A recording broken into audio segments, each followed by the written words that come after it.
미국 뉴욕타임즈의 칼럼니스트인 윌리엄 세파이어라고 하는 사람이 역사에 남은 위대한 연설들이라는 책을 썼습니다.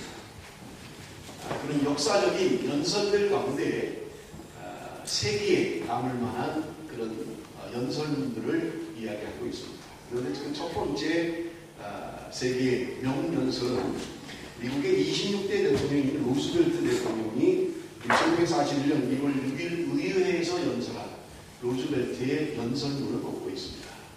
루즈벨트는 그 연설문에서 네 가지 자유에 대해서 언급하고 있습니다. 첫째 자유는 언론 및 발표의 자유, 두 번째 자유는 종교 신앙의 자유, 그리고 세 번째는 가난과 질병으로부터의 자유, 그리고 네 번째는 공포로부터의 자유. 그것이 루즈벨트 대통령이 연설했던 연설문 가운데 하나고 세계적인 세계 3대 명연설문으로 뽑히는 내용입니다. 두 번째는 영국의 윈스턴 처칠이 의회에서 연설했던 1940년 5월 13일 2차 대전 중에 연설했던 연설문입니다. 너무 길어서 제가 나중에 교회 홈페이지에 올리도록 하겠습니다. 루즈벨트 대통령의 연설문과 그리고 처칠의 연설문을 올리도록 하겠습니다.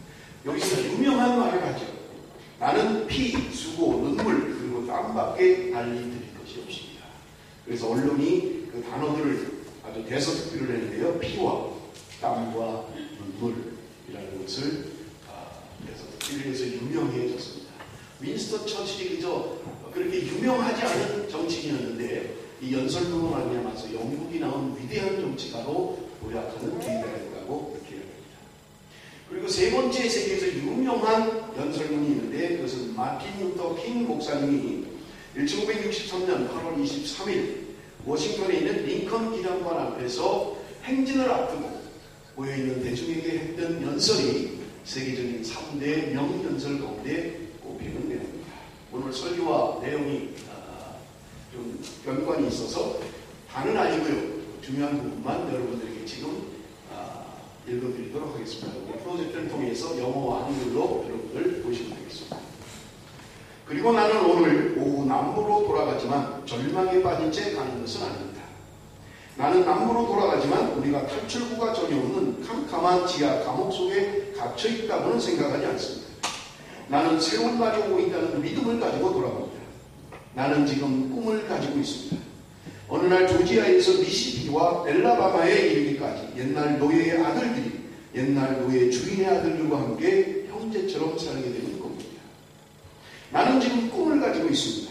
어느 날 백인 어린이가 흑인 어린이와 형제와 자매처럼 손을 잡게 되는 꿈입니다. 나는 지금 꿈을 가지고 있습니다. 어느 날 단순히 자유를 얻기 위해서 집이나 교회에 불을 지르는 일이 없게 되는 꿈입니다. 나는 지금 꿈을 가지고 있습니다. 어느 날 내 아이가 내가 겪어야 했던 젊은 시절과 같은 것을 겪지 않고 또 그들이 피부 색깔 대신 인격을 기준으로 평가를 하고 평가를 받게 되는 꿈입니다. 그렇습니다. 나는 지금 꿈을 가지고 있습니다. 어느 날 이 땅에서 아모스의 예언이 실현되고 정의가 강물처럼 흘러내리며 진리가 거대한 불륜처럼 흐르게 되는 꿈입니다. 나는 지금 꿈을 가지고 있습니다. 어느 날 모든 사람은 평등하게 태어났고 창조주로부터 생명, 자유, 행복, 추구 등 양보할 수 없는 권리를 받았다는 제퍼슨의 말을 인정하게 되는 꿈입니다.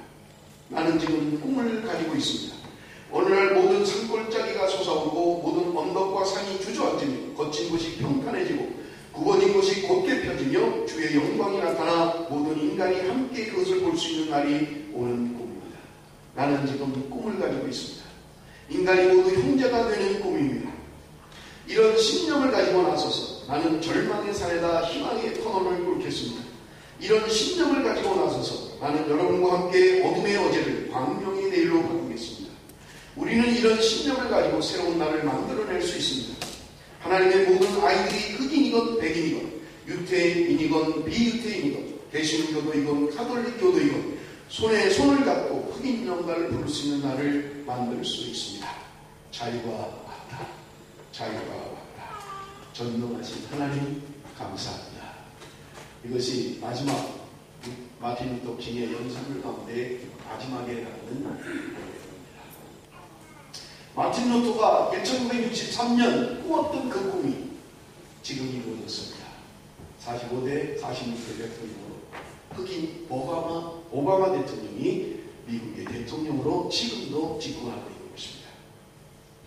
여러분, 세계적인 명연설의 요지들은 듣는 사람에게 꿈을 주고 희망을 준다는 공통점을 가지고 있습니다.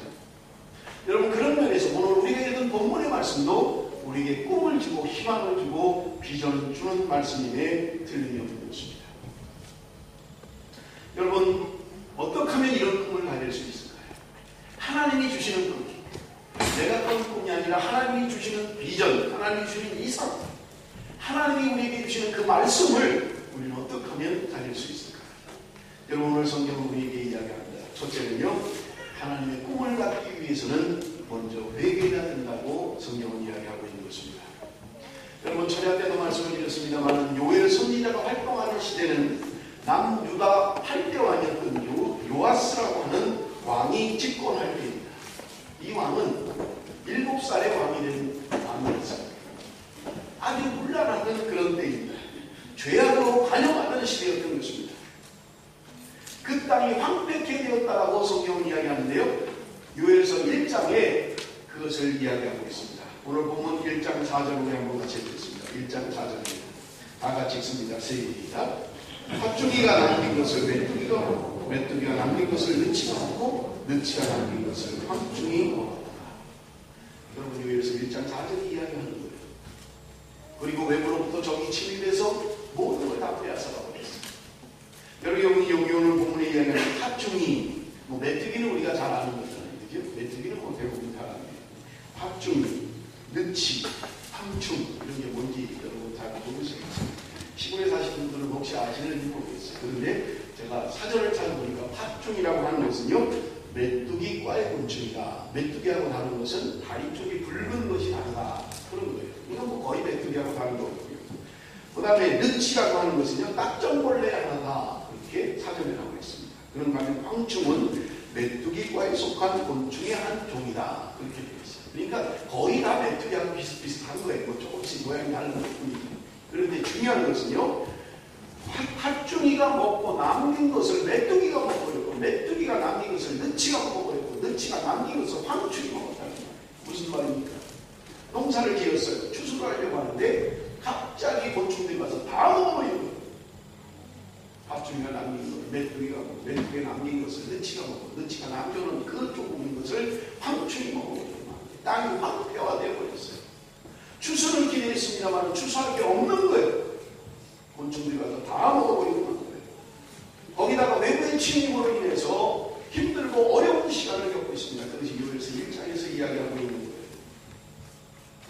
여러분, 2장 25절에 내가 전에 너에게 보낸 큰 군대 메뚜기와 늑과 황충과 팥종이라고 요엘서 2장은 이야기합니다.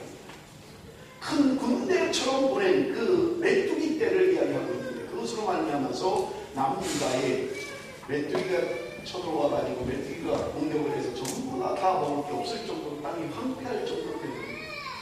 그런데 사람들은 이러한 일을 당하면서도 이야기하기를 그냥 자연재해다, 그럴 수도 있는 거지, 그렇게 생각했다는 거예요. 그런데 요엘은 지금 말씀하면서 뭐라고 이야기하냐면 그것은 자연재해가 아니라 하나님이 주신 징계였다, 그렇게 말씀하고 있는 것입니다.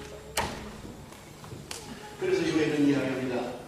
이스라엘 백성들에게 돌아오라고 이야기하고 있는 거예요. 여러분, 2장 12절 13절 흘러봅니다. 여호와의 말씀에 너희는 이자라도 금식하고 울며 애통하고 마음을 다하여 내게로 돌아오라 하셨나니 너희는 옷을 찢지 말고 마음을 찢고 너희 하나님 여호와께로 돌아올지어다. 제가 처자 때 자세하게 말씀을 드렸기 때문에 구체적으로 말씀드리지 않겠습니다. 이스라엘 백성들이 가지고 있었던 형식적인 신앙, 외식적인 신앙에서 돌아오라는 거예요. 그들은 회개한다면서 옷만 찢고 있는 거예요. 마음을 찢어야 되는데 마음을 찢지 않는 거예요. 그래서 하나님이 보이기 위해서 형식적인 신앙만 남아있었던 것입니다. 그것을 요엘 선지자가 지금 이야기하는 거예요. 너희들은 옷을 찢지 말고 마음을 찢어라, 그렇게 이야기하고 있는 것입니다. 여러분, 그들에게는, 이스라엘 백성들에게는 선민이라고 하는 특별의식이 있었어요. 우월의식이 있었어요. 우리는 하나님 앞에 늘 예배하는 민족이라고 생각했던 것입니다. 그런데 하나님께서 그들에게 이야기하는 거예요. 너희들은 돌아와야 된다. 하나님께 돌아와야 된다고 말씀하고 있는 것입니다. 그런가 하면 말하면 15절에서 17절에는 그들이 회개해야 되는데 공동체적으로 회개를 해야 된다고 이야기합니다. 교회가 회개를 해야 되고 나라와 민족이 공동체적으로 회개해야 된다고 성경은 우리에게 말씀하고 있는 것입니다. 성회로 모여서 회개하라고 하나님 우리에게 촉구하고 있는 것입니다. 사랑하는 성도 여러분, 오늘 하나님께서 저와 여러분에게 하시는 말씀이에요. 이것이 3000년 전에 이야기했던 말씀이 아니라 오늘 저와 여러분에게 하나님이 요구하시는 말씀입니다. 너희들이 형식적인 신앙을 벗어나라는 거예요. 외식적인 신앙을 떠나라고 우리에게 말씀하고 있는 거예요. 하나님 앞에 마음으로 예배해야 할 것을 오늘 성경이 우리에게 말씀하고 있는 것입니다. 두 번째는요, 그들이 회개하고 돌아올 때 어떤 일이 일어나느냐. 18절에서 27절에 하나님께서 물질적인 회복을 주시겠다고 약속하고 있는 것입니다. 여러분, 첫 번째는 하나님의 백성을 불쌍히 여기시겠다고 이야기합니다. 그런데 18절을 보십시오. 그때 여호와께서 자기의 땅을 극진히 사랑하시고 그의 백성을 불쌍히 여길 것이다. 하나님이 자기의 땅, 백성, 땅을 극진히 사랑하시겠다. 하나님이 자기의 땅을 사랑하시겠다. 아까 말씀드린 것처럼 땅이 황폐해져 버리고 말았어요. 그런데 하나님이 땅을 사랑하셔서 그 백성들을 불쌍히 여기시겠다고 이야기하고 있는 것입니다. 그런가 하면 오늘 본문에도 보면 짐승들에게도 주는 메시지가 있습니다. 짐승들도 회복될 것이라고 이야기하고 있는 것입니다. 사랑하는 성도 여러분, 우리가 온전히 회개하고 돌아올 때 하나님 우리를 회복시키시는 하나님이신 것입니다. 두 번째로 우리의 삶을 흡족하게 해주시겠다고 약속하고 있습니다. 19절 말씀 한번 나가셔 봅니다. 19절 말씀 다 같이 시작. 여호와께서 그들에게 응답하여 이루시기를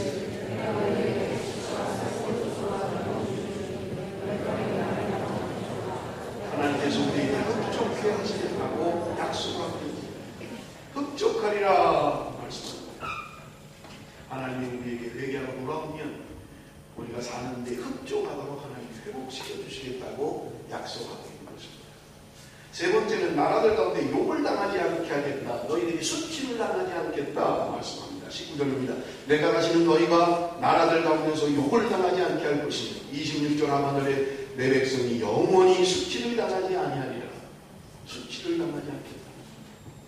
하나님의 백성들이 회개하고 돌아오면 너희가 이 땅에서 수치를 당하지 않을 것이라고 우리에게 말씀하고 있는 것입니다. 위대한 설교자였던 D.L. 무디가 설교 전에 강대상에 올라와서 기도를 하고 있었어요. 눈을 떠보니까 강대상에 쪽지가 하나 있는 거예요. 이 D.L. 무디 목사님이 누군가 급하게 광고가 필요해서 쪽지를 올려놨는가 보다. 그리고 쪽지를 폈던 거예요. 쪽지를 폈는데 거기 뭐라고 써있냐면 바보 이렇게 써있어요. 그렇게 올려놓은 사람은 무디 목사님이 설교 전에 이걸 보면 흥분을 해서 설교를 못할 것이다. 얼굴이 울그락불그락 하고 인상을 쓰고 하나 그런 걸 한번 보자. D.L. 무디가 어떻게 하는 거 보자. 그랬거든요. 그런데 D.L. 무디가 그 쪽지를 보고는 빙긋이 웃으면서 이렇게 이야기를 하더랍니다. 어떤 분이 제게 광고를 전달하셨습니다. 그런데 이상하게도 내용은 없고요. 자기 이름만 써 있습니다. 바보. 그걸 적어서 올린 사람은 목사님이 흥분을 해서 설교도 제대로 못하고 그렇게 내려올 줄 알았는데 그 유머로 위트로 넘겨버린 것입니다. 수치를 당하지 않게 하시겠다. 하나님이 수치를 당하지 않게 하시겠다는 거예요. 네 번째는 적군을 쫓아내시겠다고 약속합니다. 20절입니다. 내가 북쪽 군대를 너희에게서 멀리 떠나게 하여 메마르고 적막한 땅으로 쫓아내리라. 하나님이 우리의 적군을 쫓아내시겠다는 신명기에 보면 하나님이 불과 같이 우리 앞서 행하시며 우리를 인도하신다고 약속하고 있는 것입니다. 우리 앞에 있는 적군을 물리치시겠다는 거예요. 너희는 가만히 있어 하나님이 행하시는 것을 보라. 이 전쟁은 너희에게 속한 것이 아니라 하나님께 속한 전쟁이다. 하나님이 행하시겠다는 거예요. 하나님이 싸우시겠다는 거예요. 하나님이 물리쳐 주시겠다는 말입니다. 내가 감당할 수 없는 적이 있을 거예요. 내가 힘들어하는 적이 있을 것입니다. 여러분 내 힘으로 하려면 힘들어요. 하나님께서 그 적을 물리치셔 주시겠다고 우리에게 약속하고 있는 것입니다. 다섯 번째는 기쁨을 회복시키시겠다고 약속합니다. 23절 말씀 우리 다 같이 읽습니다. 시온의 자녀들아 너희는 너희 하나님 여호와로 말미암아 기뻐하며 즐거워할지어다. 하나님께서 우리의 기쁨을 회복시키시겠다고 약속하고 있어요. 여러분 보세요. 팥죽이가 먹은 것, 메뚜기가 먹고, 메뚜기가 먹고, 느치가 먹고, 느치가 먹고 남은 거, 황충이 먹고 남은 게 없어요. 적들이 쳐들어와서요. 그저 무슨 감람나무, 포도나무 다 가져가는데 껍질까지 다 뺏겨갔어요. 예배를 드릴 수가 없어요. 먹을 게 없습니다. 황폐화 되어버렸어요. 집은 무너져 버렸습니다. 소망이 없고 희망이 없어요. 기쁨은 사라졌습니다. 그런데 하나님께서 그들에게 기쁨을 회복시키시겠다고 이야기합니다. 사랑하는 성도 여러분, 우리가 살아가면서 인생활을 하면서 기쁨을 잃어버리고 살아가고 계시지 않습니까? 하나님 오늘 저와 여러분에게 약속하십니다. 너희가 회개하고 돌아오면 내가 너희들에게 기쁨을 회복시켜 주시겠다고 약속하고 있는 것입니다. 사랑하는 성도 여러분, 이 하나님이 주시는 기쁨, 세상의 기쁨이 아니고 환경적으로는 기쁨이 아니라 하나님이 우리에게 주시는 그 기쁨을 회복할 수 있는 저와 여러분이 되시기를 바랍니다. 여러분, 미국에서 가장 능력 있는 여인을 누구라고 이야기합니까? 그 일부 예배 때는 그 토크쇼 잘하는 사람 누구죠? 오프라 이야기하는데, 미국 사람들이 제일 능력 있는 여인으로 꼽는 사람이 힐러리 클린턴이라고 합니다. 힐러리 클린턴. 그래서 그 미국 사람들 농담 가운데 이런 이야기가 있어요. 흔히 딸은 힐러리 같이 자라기를 바라고 아내는 힐러리와 다르기를 원한다. 딸은 커서 힐러리처럼 하라 이렇게 하는 대신에 아내는 힐러리 같지 않았으면 좋겠다. 힐러리와 클린턴이 어느 날 자동차를 타고 가다가 기름이 떨어져서 주유소에 들어가서 기름을 넣게 됐어요. 그런데 보니까 그 주유소의 주인이 힐러리하고 고등학교 동창 남자였어요. 기름을 넣고 힐러리가 돌아오니까 클린턴이 그렇게 이야기를 하더랍니다. 여보, 당신 저 주유소 주인하고 결혼을 했더라면 당신 지금 주유소 안 주인이 되어 있을 텐데, 그렇게 이야기를 하더래요. 그러니까 힐러리가 그 이야기를 듣고 웃으면서 이렇게 이야기를 하고, 아닙니다. 그 남자가 대통령이 됐을 것입니다. 그 주유소 주인이 대통령 됐을 거라는 자기가 만들었다는 거지. 하나님께서 우리에게 이른 비와 늦은 비를 주신다고 약속합니다. 23절을 보십시오. 그가 너희를 위하여 비를 내리시되 이른 비를 너희에게 적당하게 주시니 이른 비와 늦은 비가 예전과 같을 것이라. 이른 비와 늦은 비가 그쳐버렸어요. 전부 다 황폐화되어버리고 먹을 것이 없는데 거기다가 비까지 오지 않아요. 여러분, 이른 비와 늦은 비라고 하는 것은요, 이스라엘에게서 농사 짓는데 아주 중요한 비입니다. 이른 비라고 하는 것은 씨를 심고 자라게 하는 비예요. 그리고 늦은 비는 그것을 수확하기 전에 영물게 하고 아주 수확하기 전에 힘차게 자라도록 하는 것이 늦은 비입니다. 이 이른 비와 늦은 비가 없으면 이스라엘에서는 농사를 할 수 없어요. 그런데 하나님께서 이른 비와 늦은 비를 이전과 같이 해주시겠다는 겁니다. 이전과 같이 너희들에게 풍성케 해주시겠다는 게 수확을 거둘 수 있도록 하나님이 해주시겠다고 말씀하고 있는 것입니다. 마지막으로 24절에 회개하고 돌아오는 자들에게 하나님께서 넘치는 축복을 주시겠다고 약속하고 있는 것입니다. 24절 말씀 우리 한번 나같이 읽습니다. 나같이 시작. 마당에는 밀이 가득하고 목에는 새 포도주와 기름이 넘치리로다. 하나님이 넘치는 축복을 우리에게 주신다고 말씀하고 있는 것입니다. 사랑하는 성도 여러분, 우리를 회개하고 하나님께 돌아가야 합니다. 하나님께 돌아가면 하나님께서 모든 것을 풍족하도록 축복해 주시고 회복시켜 주시라고 약속하고 있는 것입니다. 그 다음에 우리가 회개하고 돌아가면 두 번째 약속이 있습니다. 물질적인 축복보다 더 중요한 약속인데 영적인 축복을 약속하고 있는 것을 우리는 볼 수 있습니다. 여러분, 그 28절부터 32절까지 말씀에 여러분 신약 성경에도 베드로가 이것을 인용하고 있잖아요. 오순절 성령 강림 사건 이후에 요엘의 예언대로 성취된 것이라고 이야기하고 있는 것을 우리는 볼 수 있습니다. 여러분, 우리가 잘 아는 것처럼 구약 시대에는 모든 사람에게 성령이 임하지 않았어요. 특별한 직분을 가지고 있는 사람, 특별한 일을 하는 사람에게만 성령이 임해서 그 직을 수행하도록 했던 것입니다. 그런데 요엘 선지자는 지금부터 3000년 전에, 주전 900년 전에 지금 이것을 예언하고 있는 거예요.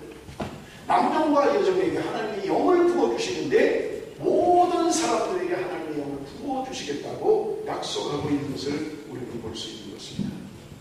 그들이 성령임에서 하나님의 영이 임하면 그들이 꿈을 꾸고 환상을 보고 비전을 갖게 되고 예언을 하게 된다고 성경은 우리에게 말씀하고 있는 것입니다. 여러분, 우리가 성경을 읽으면서 종종 이해가 되지 않는 부분들이 있어요. 요한복음 14장 12절 같은 부분입니다. 내가 진실로 진실로 너에게 이르노니 나를 믿는 자는 내가 하는 일을 그도 할 것이요 또한 그보다 큰 일도 하리니 이는 내가 아버지께로 가니라. 예수님이 하신 말씀이에요.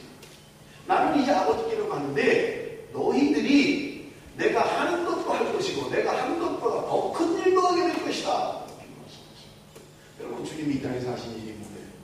주님이 이 땅에서 많은 자들을 고치셨습니다. 안전되기를 고쳤고 눈먼 자를 눈을 뜨게 하셨고요. 죽은 자를 살리셨어요. 그런데 주님께서 우리에게 말씀하십니다. 너희들이 내가 하는 일도 할 뿐만 아니라 더 큰 일도 하게 될 것이다. 예수님이 너무 좀 과장하시는 거 아닙니까? 예수님이 하신 일을 우리가 하고 그 더 큰 일도 할 수 있다는 거예요. 왜 그것이 가능합니까? 마태복음 28장 20절에 이렇게 말씀합니다. 우리 한번 다 같이 읽습니다. 마태복음 28장 20절 다 같이 시작. 볼지어다 내가 세상 끝날까지 그리고 항상 함께 있으리라. 여러분, 주님께서 지금 말씀하시는 거예요. 세상 끝날이라고 하는 것은 아직 오지 않았어요. 주님은 2000년 전에 죽으셨습니다. 그런데 주님께서 말씀하시기를 내가 너희와 항상 함께 있을 것이라고 말씀하고 있는 것입니다. 그렇다면 주님이 우리와 어떻게 함께 계십니까? 2000년에 죽으신 예수님이 지금 우리와 어떻게 함께 하시냐고요. 아직 세상 끝날은 아직 오지 않았는데 주님이 우리와 함께 하시겠다고 말씀하고 있는 것입니다. 성령이 우리 가운데 오셔서 우리의 심령 가운데 임하시는 것입니다. 하나님의 영이 우리 가운데 임해서, 여러분 요한복음이 이야기하는 것처럼 하나님의 성령이 우리 가운데 임하면 주님의 말씀을 기억나게 할 것이다. 너희들이 주님을 기억나게 할 것이라고 성경은 우리에게 분명하게 말씀하고 있는 것입니다. 성령이 우리 가운데 오면 너희가 능력을 받게 될 것이다. 성경은 우리에게 말씀하고 약속하고 있는 것입니다. 여러분, 사도행전 2장 17절에서 21절에 보면 베드로가 지금 많은 사람들에게 설교를 하면서 요엘의 말씀을 인용하고 있는 것을 볼 수 있습니다. 사도행전 2장 17절에서 21절 하나님이 말씀하시기를 말세에 내가 내 영을 모든 육체에 부어주리니 너희의 자녀들은 예언할 것이요 너희 젊은이들은 환상을 보고 너희 늙은이들은 꿈을 꾸리라. 그때 내가 내 영을 내 남종과 여종들에게 부어주리니 그들이 예언할 것이요. 베드로가 지금 설명하고 있는 거예요. 여러분, 우리가 잘 아는 것처럼 예수님이 이 땅에 부활하셔서 40일 동안 계시다가 승천하셨어요. 그리고 불과 10일이 되지 못해서 그들이 마가의 다락방에 모여있을 때 오순절 성령당님이 있는 것입니다. 불의 혀 같은 것이 그들이 갈라지게 하고 그들에게 방언을 하고 새로운 능력의 사람이 되었던 거예요. 그런데 사람들이 그들을 하면서 보고 그들에게 술이 취했다 사람들이 이야기하는 거예요. 베드로가 그들에게 설명합니다. 우리는 술에 취한 것이 아니라 900년 전에 요엘 선지자가 예언했던 그 예언이 성취된 것이다 라고 이야기하는 것입니다. 새로운 시대의 도래를 이야기하고 있는 거예요. 여러분, 베드로를 보십시오. 예수님이 십자가에 달려 돌아가실 때 그 도망갔던 사람이에요. 예수님을 3번씩이나 부인했습니다. 예수님이 십자가에 달려 돌아가시자 그는 바닷가로 돌아가서 그냥 고기 잡는 어부로 전락해버렸어요. 그랬던 그가, 그렇게 연약했던 그가 오순절 성령남님 사건 이후에 완전히 새 사람이 되었습니다. 한번 설교하면 3,000명, 5,000명씩 회개하고 돌아오는 역사가 나타났습니다. 그가 기도할 때 많은 병든 자들이 치료함을 받는 놀라운 역사의 주인공이 되었습니다. 무엇이 그를 가능케 했습니까? 여러분, 오순절 성령 강림 사건으로 말미암아 하나님의 영이 그들에게 임할 때, 성령으로 충만할 때 하나님의 능력의 사람이 된 것을 우리는 성령을 통해서 볼 수 있는 것입니다. 사랑하는 성도 여러분, 성령이 우리 안에 오시면 우리는 새 사람이 되는 거예요. 그래서 고린도후서 5장 17절에 새로운 피조물이다. 그리스도 안에 있으면 새로운 피조물이 된다고 말씀하고 있는 것입니다. 예수님께서는 이것을 거듭난다 라고 이야기하셨던 것입니다. 예수님께서 요한복음에 보면 니고데모와 대화하는 이야기가 나옵니다. 예수님께서 말씀하십니다. 진실로 진실로 내게 이르노니 사람이 거듭나게 하려면 하나님의 나라를 볼 수 없느니라. 그렇게 이야기합니다. 니고데모가 그 예수님의 말씀을 듣고 다시 예수님께 질문합니다. 니고데모가 이르되 사람이 늙으면 어떻게 날 수 있사옵나이까? 두 번째 모태에 들어갔다가 날 수 있사옵나이까? 그렇게 예수님께 질문을 해요. 어떻게 다시 태어난다는 말입니까? 이미 한번 태어났는데 어떻게 엄마 뱃속에 들어갔다가 다시 태어날 수가 있습니까? 라고 질문을 했던 것입니다. 그때 예수님께서 대답하십니다. 육으로 난 것은 육이요 영으로 난 것은 영이니 내가 내게 거듭나야겠다는 말을 놀랍게 여기지 말라 말씀하십니다. 그러면서 예수님께서 하신 말씀이 요한복음 3장 8절에 성령으로 난 사람이다, 그렇게 말씀하고 있는 것입니다. 사랑하는 성도 여러분, 우리가 이 땅에 올 때는 부모님의 도움으로 육의 신분으로 옵니다. 그러나 주님께서 거듭나야 하겠다라고 하는 것은 성령으로 말미암아 새롭게 되는 것을 이야기하고 있는 것입니다. 여러분, 창세기 2장 7절에 보면 하나님께서 사람을 만드는 장면이 기록되어 있습니다. 여호와 하나님이 땅에 흙으로 사람을 지으시고 생기를 그 뼈에 불어넣으시니 사람이 생명이 되었다. 여기 생기를 불어넣었다는 말은 하나님의 영을 불어넣었다는 말입니다. 흙으로 사람을 만들고 하나님의 영을 불어넣을 때 생명이 되었다는 말이에요. 하나님과 교제할 수 있고 하나님과 대화할 수 있고 하나님과 함께 사는 사람이었어요. 우리가 너무 잘 알잖아요. 아담과 하와가 범죄하기 전에 하나님과 교제하며 하나님과 함께 에덴 동산에 거했습니다. 그러나 그들이 타락하고 범죄할 때 그들은 하나님을 떠났고 스스로 하나님부터 멀리 떠나버리고 말았다. 그래서 창세기 6장 3절에 말씀합니다. 우리 한번 다 같이 읽습니다. 창세기 6장 3절 다 같이 읽습니다. 시작.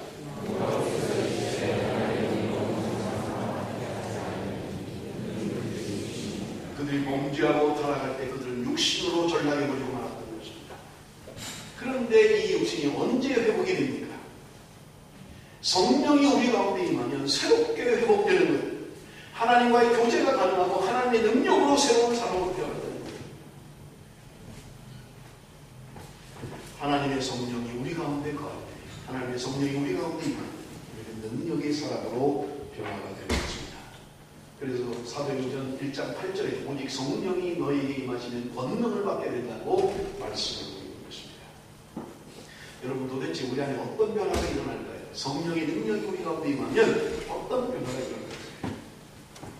마태복음 3장에 보면 예수님께서 세례 받으시는 장면이 성경에 기록되어 있는 것을 볼 수 있어요. 16절에 보면 예수께서 세례를 받으시고 그 물에서 올라오실 때 하늘이 열리고 하나님의 성령이 비둘기같이 내려 자기 위에 임하시는 보셨다, 그렇게 되어 있어요. 예수님께서도 요한에게 세례를 받으셨어요. 그리고 하늘에서 성령이 비둘기같이 내서 주님께 임했다고 성경은 이야기하고 있는 것입니다. 그리고 곧바로 마태복음 4장에 보면 예수님께서 광야로 나가서 시험 받는 장면이 나옵니다. 예수님께서 시험을 받았습니다만은 말씀으로 물리치시고 승리한 것을 우리가 볼 수 있는 것입니다. 성령이 임하면 마귀의 시험을 이길 수 있게 되는 것입니다. 성령의 능력을 거두면 여러분, 하나님의 능력을 행할 수 있다고 성경이 이야기하고 있습니다. 장길섭이라고 하는 사람이 삶은 풀어야 할 문제가 아니라 경험해야 할 신비입니다 라는 책을 썼다고 합니다. 저는 그냥 인용만 했어요. 삶은 풀어야 할 문제가 아니라 경험해야 할 신비입니다. 장길섭이라는 사람이 쓴 책의 제목입니다. 그 구절에 이런 내용이 공개가 됩니다. 애벌레에게는 길에 늘어선 것들이 모두 다 문제입니다. 앞에 있는 돌덩이도 문제고 냇가도 문제고 막대기도 문제입니다. 그러나 나비에게는 이 모든 것이 구경거리입니다. 하지만 애벌레가 변하여 나비가 됩니다. 애벌레에게는 모든 것이 다 힘겹습니다. 새가 물고 가다가 떨어지는 작은 나뭇가지도 혼신의 힘을 다해야 겨우 넘어설 수 있는 힘겨운 장애물입니다.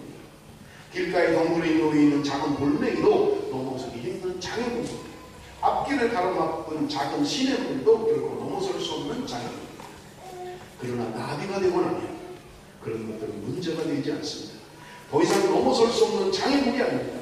날아가며 편안하게 둘러볼 구경거리일 뿐입니다. 나비는 날 수 있는 능력을 얻었기 때문입니다. 나비가 되기 전에 애벌레에게 모든 것이 장애물이라는 거예요. 힘들고 어렵다는 거예요. 걷기가 어렵다는 거예요. 그런데 나비가 되고 나면 더 이상 장애물이 아니라는 거예요. 구경거리라는 거예요. 이것이 육신으로 사는 사람과 성령으로 사는 사람의 차이인 것입니다. 육신으로 살면 몸에 힘들어요. 이 인생은 왜 이렇게 힘든지, 왜 사업은 마음대로 안 되는 건지 힘들고 어렵습니다. 하나하나 힘들어요. 남편도 마음대로 안 되고 아내도 마음대로 안 됩니다. 내 자식은 더더군다나 마음대로 되지 않습니다. 힘듭니다. 고달픈 인생이에요. 그런데 성령으로 거듭나고 나면, 성령의 사람이 되고 나면 우리 안에 성령이 충만히 임하게 됩니다. 여러분, 그것은 더 이상 장애물이 아니에요. 하나님 주시는 능력으로 능히 이길 수 있다고 성경은 우리에게 말씀하고 있는 것입니다. 그래서 스가랴 4장 6절은 우리에게 말씀합니다. 이는 힘으로 되지 아니하며 능력으로 되지 아니하며 오직 나의 영으로 되느니라. 우리의 힘으로 우리의 능력으로 되지 않는다. 하나님의 영이 임할 때, 성령이 임할 때 우리는 능력의 사람으로 변화될 수 있다고 말씀하고 있는 것입니다. 요한복음 10장 10절에 말씀합니다. 내가 온 것은 양으로 생명을 얻게 하고 더 풍성히 얻게 하려는 것이다. 하나님은 오늘도 우리가 풍성한 삶을 누리기를 원하시는 것입니다. 힘겹고 어려운 이 인생활 가운데서도 하나님은 우리에게 풍성함을 약속하고 있는 거예요. 하나님이 분명히 우리의 삶을 통해서 풍성케 하시겠다고 약속하고 있는 것입니다. 하나님의 영이 우리 안에 임할 때, 여러분 사도행전에서도 이야기하잖아요. 어떻게 하면 우리가 성령을 받을 수 있는가? 회개할 때에 성령이 임한다고 이야기합니다. 우리가 회개하면 물질적인 회복이 일어나고 우리가 회개하면 성령의 능력이 우리 가운데 임한다고 하나님은 약속하고 있는 것입니다. 사랑하는 성도 여러분, 말씀을 드리겠습니다. 하나님은 오늘도 우리가 돌아오기를 원하십니다. 우리의 마음으로 하나님 앞에 돌아오기를 원합니다. 하나님 앞에 온전한 예배를 드리기를 원하는 것입니다. 그럴 때 잃어버렸던 모든 것이 회복될 것이며 하나님께서 새로운 영적인 축복으로 하나님의 사람으로 성령의 사람으로 하나님께서 우리와 함께 하시겠다고 약속하고 있는 것입니다. 사랑하는 성도 여러분, 오늘 이 시간에 우리가 하나님 앞에 돌아갑시다. 우리의 교회가 하나님이 기뻐하시는 교회가 될 수 있도록 우리 나라와 민족을 위해서 기도합시다. 여러분, 전쟁에 흉흉한 소문이 있습니다만 그것이 중요한 게 아니에요. 초대 때도 말씀드렸습니다만 6.25 전쟁이 일어난 전에 한국 교회는 분열하고 깨지고 찢어졌다는 거예요. 하나님의 말씀대로 살지 못했던 거예요. 우리는 분명히 하나님 앞에 교회가 교회답지 못할 때, 하나님의 백성들이 하나님의 백성다운 삶을 살지 못하게 될 때 하나님 우리에게 인생 채찍을 드시고 인생 막대기로 하나님 우리에게 징계하신다고 말씀하고 있는 것입니다. 이스라엘 백성들이 징계를 받았습니다마는 그들이 돌이키고 돌아오면 하나님께서 그들을 회복시키시고 축복하시겠다고 약속하고 있는 것입니다. 사랑하는 성도들, 하나님께 돌아갑시다. 내 생각, 내 경험, 내 능력을 의지하지 마세요. 하나님의 손에 붙들린 하나님의 영으로만 가능한 것을 아세요. 이 아침에 하나님께 돌아갈 수 있는 저와 여러분이 되시기를 주님의 이름으로 축원합니다. 기도하겠습니다.